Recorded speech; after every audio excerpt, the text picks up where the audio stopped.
Hi, this is Robert Wilkins, aka Basketball Tall. Welcome to my channel. With what's going on in today's time with the rioting and all of that across this land, we will eventually get back to our regular programming because, as you know, my channel is all about helping. My channel is about changing lives, of achieving your goals, overcoming obstacles. It's about living your dreams, to be happy, to be loved, and to prosper in life.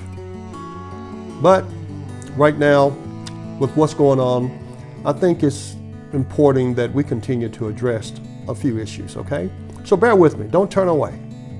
In case you are wondering who I am, I recently retired with the Office of Juvenile Affairs in the state of Oklahoma after 25 years of service. And prior to all of that, I first got into the criminal justice field by way of being a police officer. Then from there became a district court juvenile officer, in other words, a state court. And then from there, social worker with child welfare that ultimately led me to my, I like to say, my chosen field, the Office of Juvenile Affairs. Now, within the criminal justice system, there are so many different avenues that I had no idea that existed until I became a police officer. So, you young people out there, you young adults who have that desire to want to protect and serve and get into the field of criminal justice, please, we need you. Now is the time to eradicate, to eliminate the hatred that's in power of our country. There's been a very long, since I can't even pronounce the word correctly, systemic, a system of things, okay, as far that dates way back since the existence of this country. Now, of course, there's been tremendous improvements, yes, and you're looking at one of them. Parents, get all the children together. This is something they may want to hear as well, because they are our future.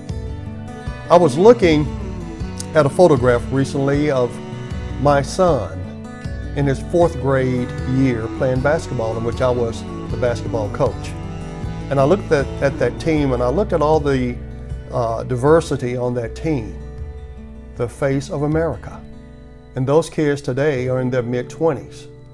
And when we went to his wedding earlier at the beginning of this year, we saw the face of America at the wedding. I think it's time, America. There are a lot of kids out there that have dreams, have aspirations of becoming a police officer or in the field of criminal justice. But with what's going on today, can side rail that very easily. If you have that desire to want to protect and serve, come on, we need you. We got to have you. As I said before, if you're a person of high character, good morals, you have a desire to want to change the world for a better place for all, if you want everyone to be treated equally and fairly, if you want to see this country to live out its creed as it was meant to be, even though some can argue that fact, but then again, God can be in hand. God can have a hand in all of this as well. So we need to do what we need to do. It says the United States of America, but I find us not being united right now. I find us more vulnerable than we've ever been, probably in modern time. And it's time that we do become united. So how do we do that? What do we need to do? How do we get over that hurdle and calming the nation and becoming united? Hear what I have to say about that. So don't tune out too quick because you think, oh, it's not what I want to hear or what I want to see. Because sometimes you may miss the point at the end. So please stay tuned. So, what can we do to bring about a positive change in this country? It's been going on for decades now, and still we have not gotten where America needs to be. I've got some thoughts about that. In my former profession, which I retired back in December the 1st, 2019, we assess people. We use what's called a youth and family assessment, which the main target is toward the juvenile, the person under the age of 18, but we have to assess the whole family as well. I've assessed thousands of families throughout my career. So there's some information that I can provide and bring to the table that might be of some benefit. I think it will. Whether it's adopted or not, we'll see. But the most important thing is to get those to comply with the plan. And we need a plan in our country today, when you think. So what is it that I did and what our agency does that may be of some benefit to the country? I want you to know that I've assessed the rich and the poor, the high status to no status, the black to white, to Asian, to Hispanic, to Native Americans, including those outside the United States that have been in this country and for some reason found themselves falling to the hands of law enforcement, the police, that ultimately came our way. So I think I do have something that I can say about people, because when you're dealing with people, there's basic characteristics that we all display no matter what race we are. And what that assessment does for us in the juvenile delinquency field, criminal justice field, is basically to determine the probability of reoffending and what services we need to utilize and to change such behavior and the prevention of antisocial behavior. So what is it that we did? What is it that we do? The plan we used is to change behavior, to get results with core factors with a higher probability of achieving success. Can that work on our country today? In developing the plan of action, some people will call a treatment plan, the most important thing is to get someone to buy into it, to make a commitment. A commitment. That seems like a strong word for so many, because when you look at it, everything that we achieve in our lives, guys, that has meaning, we have to get a commitment.